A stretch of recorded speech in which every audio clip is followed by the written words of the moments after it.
Hello.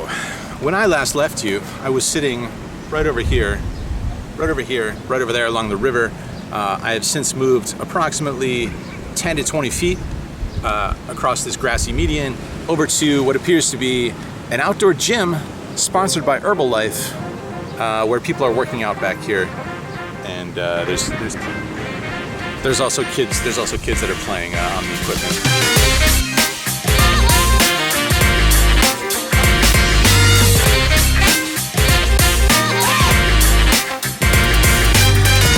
Today is day 3, the third full day of my trip to Cambodia for the WPT Cambodia stop. I just finished brunch over there at a place called Metro. I just finished doing hand histories for you guys over here on the waterfront, and we're just screwed, destined to lose some money there. And now I'm gonna jump into a tuk-tuk, which should cost me $2 or so, and head back to the casino because today is a meetup game, 2-5, no limits. I don't know how many tables we're gonna get all the way over here in Cambodia. I'll be happy if there's one. I think we can do that. I think we can get one table. Let's go.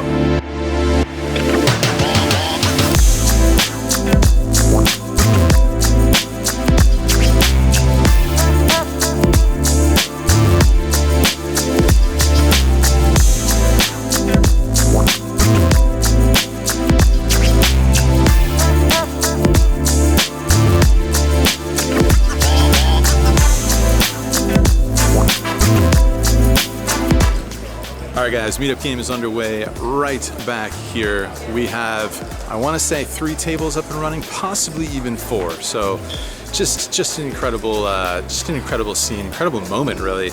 Not to get too sentimental right off the bat too early in this vlog or anything, but just having this number of people show up in Cambodia, the other side of the world.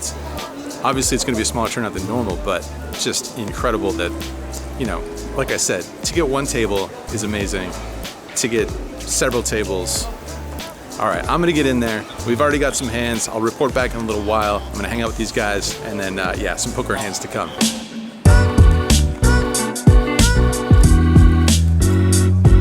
All right, guys, action underway here at the meetup game, NagaWorld Cambodia. Playing 2-5, buy-in the low 4 figures range. Let's get into it. First hand, early position raised to $20. There's 2 callers. We are on the button looking down at ace jack offsuit. And if you guys know me by now, you know that I enjoy a nice squeeze from time to time with an offsuit ace. I make it $100 to go, and we see 2 callers. Flop comes down not really in our favor as the 3-better, much better for some pre-flop callers. I'm gonna check it after action checks to me. Same thing on the turn and same thing on the river. Board does not really run out in our favor. I'm just gonna check it down and hope that our ace jack high is good. And it turns out ace high is good and the jack kicker plays. So just like that, we get on the board with a win, $200 plus in profit with only ace high. You'd love to see it. Pretty standard stuff in a meetup game, honestly. Next hand, the straddle is on. That's a $10 straddle from under the gun. We looked at a king 10 of hearts in the cutoff. Happy to make it $30 to go here. The big blind, he wants to play for more. He makes it $100 to go. I'm going nowhere. Obviously, with 40% to a royal flush, I'm calling. We're going heads up to a flop. Flop comes down ace, jack, jack, rainbow. My opponent checks it, and I don't see too much reason to bet here, so I check as well. Turn is another ace, so now the board is double paired. This time you bet $60. We have ourselves the best non-full house, non-aces and queens hand.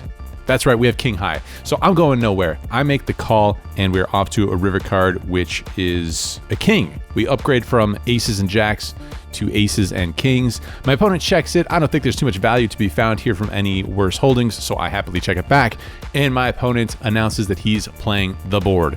We could beat the board. We got aces and kings. He shows us a suited connector. We roll it over, and we are scooping in another pot, another victory. Send it. All right, in this hand, the straddle is still on, the $10 under the gun straddle. An early position player makes it $30 to go. There's a call, the small blind calls, and we look down at king 9 of hearts in the big blind. That hand is suited to the king. That's what king 9 of hearts means. I call, straddler folds it. So multi-ways here to a flop of ace, jack, 10 with 2 hearts.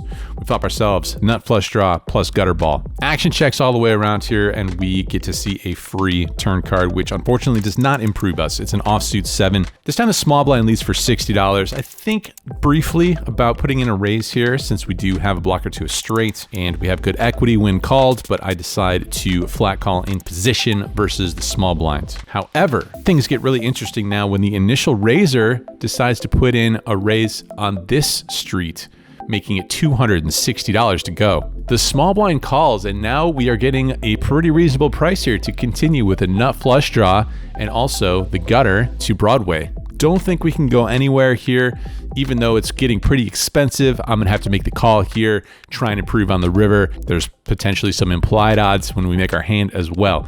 So 3 of us are off to a river card, which comes down to 7 of hearts, giving us the nut flush, but also pairing the board. Things get even more interesting when the small blind leads out for $600 now. We were drawing to the nut flush, we make the nut flush, but of course we would have preferred the board not to pair. So now I'm not exactly sure what to do. I go deep into the tank. It seems a little weird for the initial raiser to check back on the flop, pretty draw heavy board, and then find a raise on the turn. So I wouldn't expect him to have pocket aces, jacks, or 10s here, just checking back on the flop. But is it possible for the small blind to have a worse draw and then bet so large on a board pairing river card? Very tough spot here in a multi-way situation with the aggressor behind me still to act and the player before me firing out for such a large amount. Very close decision here, but I decide to make a fold and to pray that I'm not folding the best hand because this is going to be a sizable pot. And after I fold, the player behind me snap calls. So we are going to get to see a showdown, and it turns out the small blind has ace 7, which does make a full house on the river. We make a good fold, and what's even crazier is that the player behind me has 10-7, who also makes a full house. So we end up with a nut flush that is no good, dead in 2 spots, and very happy with my laydown there on the river. Could have been disastrous for sure. Now, as if bringing the meetup games to Cambodia wasn't cool enough, we get to play the stand-up game here in Cambodia. The stand-up game is a go. This might be the first time the stand-up game has ever been played in Cambodia. I have no idea if that's true. I am just going to say that it is. I'm going to take credit for that. That's me bringing the stand-up game to Cambodia. And you can thank me for this. All right, we got the stand-up game going. He got it going. Yeah. What's your name again? My name's Adnan, but people call me Eddie. Eddie. Let's go. In this hand, the stand-up game is on. Early position raised to $15. There's a call. I call 3 deuce of diamonds as you do. Now, just to give a little refresher in the stand-up game, the way this works is that everyone starts standing up. If you win a hand, you get to sit down, and the last man standing owes everyone a bounty. Could be $20, could be $100, could be $200. In this 2-5 game, I think we settled on $20. So there's 8 opponents at the table. 8 times 20 is $160. So if you do not want to pay $160, you better find a way to win a hand. As you can see, it's a great way to generate action in a poker game. That's why I call with 3 deuce of diamonds, also because it's a meetup game.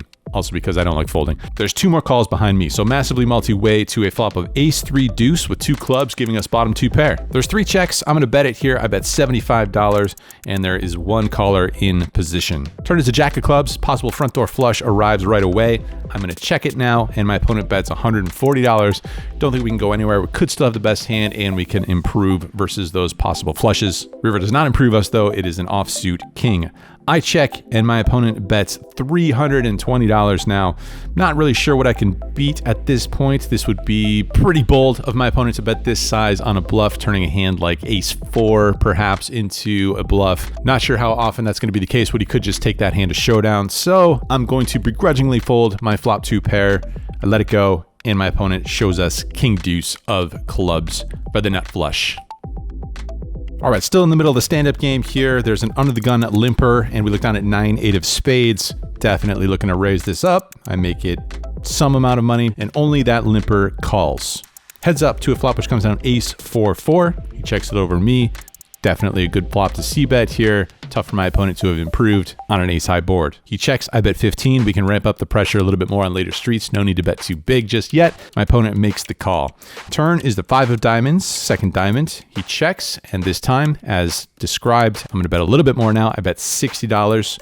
My opponent thinks for a little bit, and he folds. And just like that, we get to sit down. We don't have to pay any bounties. We're going to get paid a bounty at the end of this stand-up game. We take it down with a 9 high.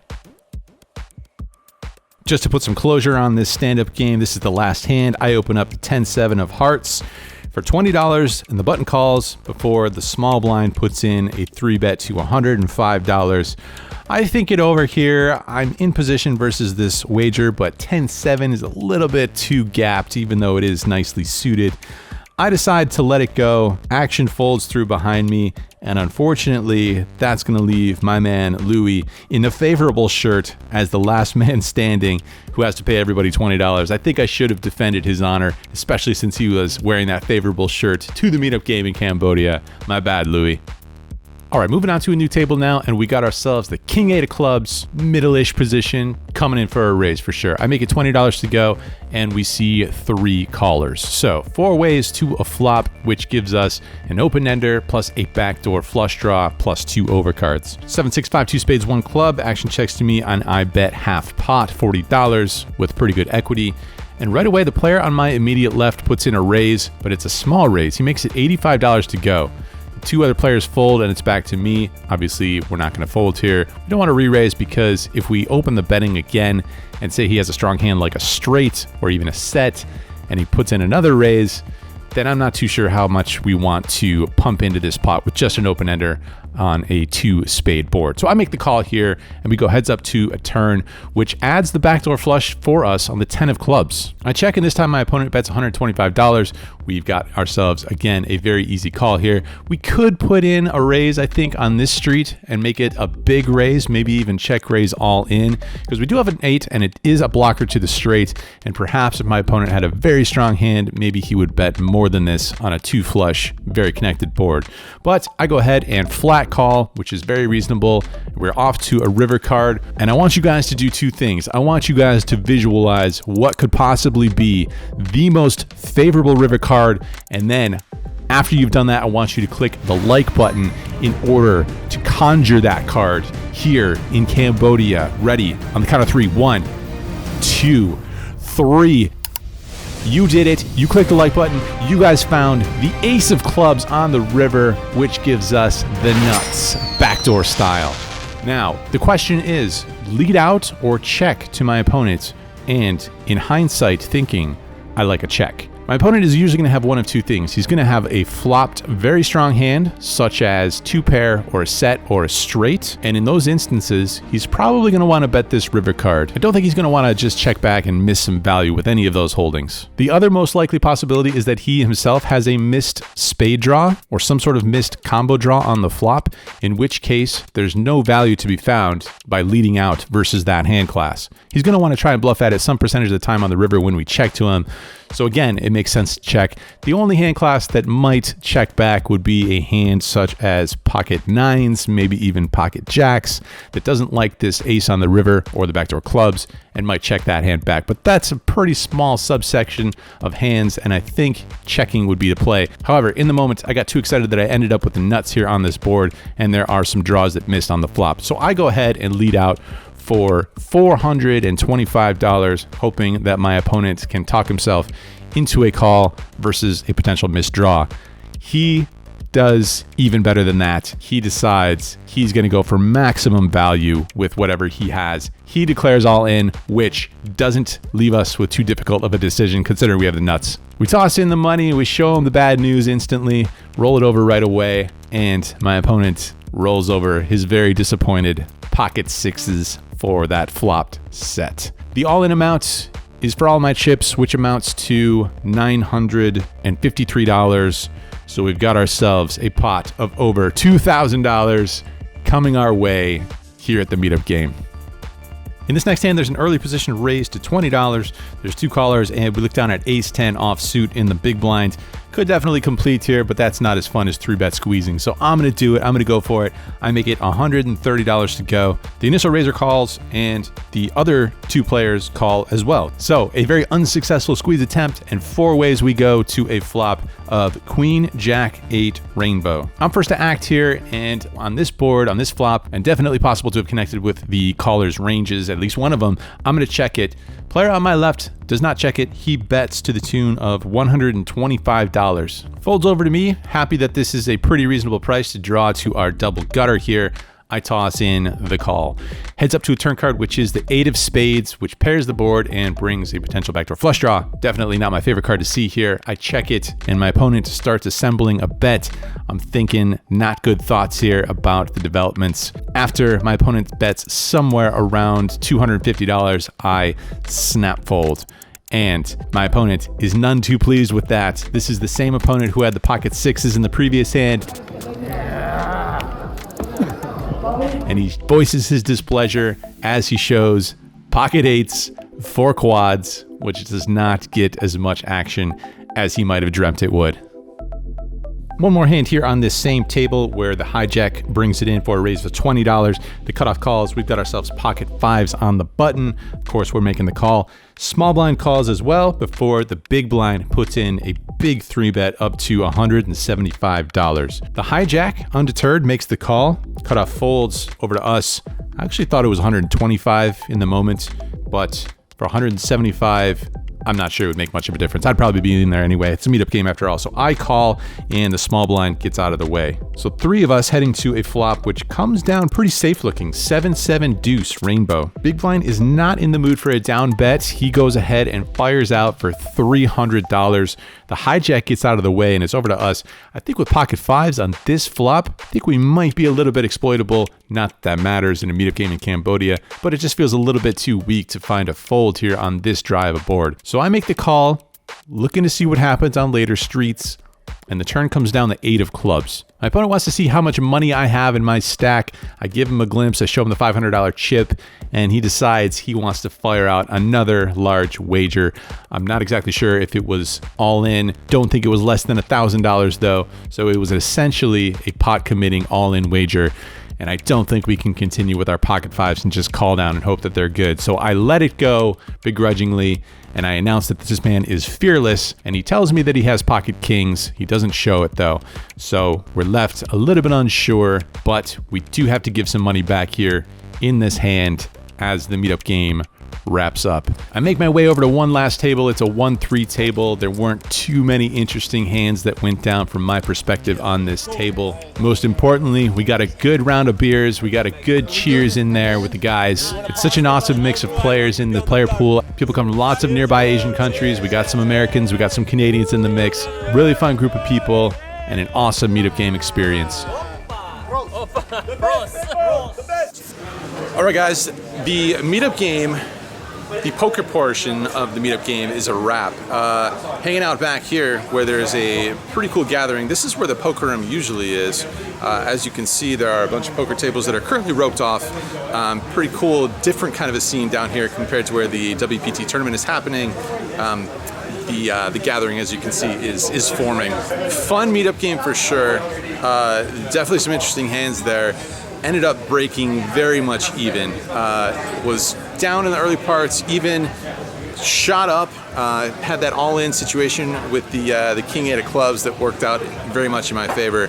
But then, like immediately after that, like 3 hands immediately after that, did not work out in my favor, and pretty much bled the profit right back to my meetup game opponents. Happy to break even though. Anytime you break even in a meetup game, that's a good, pretty good outcome, especially considering my VPIP. The percentage of hands that I'm playing is always very high in these meetup games. All right, I'm gonna go hang out and mingle with these fun folks here in Phnom Penh, Cambodia. Tune in again. Please click the like and subscribe buttons, and more to come on the channel for sure. Now, typically, this is where your average meetup game vlog would end. But this is no ordinary meetup game in your ordinary city, and time is limited. And these guys here, they were looking for adventure, and so it started with a round of Jaeger bombs. Jaeger bombs. Whoa! Whoa! who wants my 2-5 money? Maniacs. From there, we hopped into my new favorite mode of transportation, the tuk-tuk, and into the Cambodian night. And we ended up in a very unique type of establishment. Now, guys, before anyone's mind starts to wander too far, let me rein it back in. There's nothing too wild happening at this quaint little pool bar. Just a friendly game of pool, a YouTube jukebox where you can play whatever you want, and the company of some friendly faces. I said company, nothing more. But it was a fun adventure and experience, and for sure, one of the most unique meetup games of all time on the vlog ride so far. Shout out to my new buddy Rob, who had been living in Cambodia for the past 2 years, who a few nights later took me to a very cool rooftop bar called High Ground, which overlooks the entire city of Phnom Penh. One of my favorite things to do in a new city is to get a drink in a place with a bird's eye view, and this spot didn't disappoint. So if you happen to find yourself in Cambodia and are looking for a good spot to spend a few dollars after a meetup game, now you know where to go.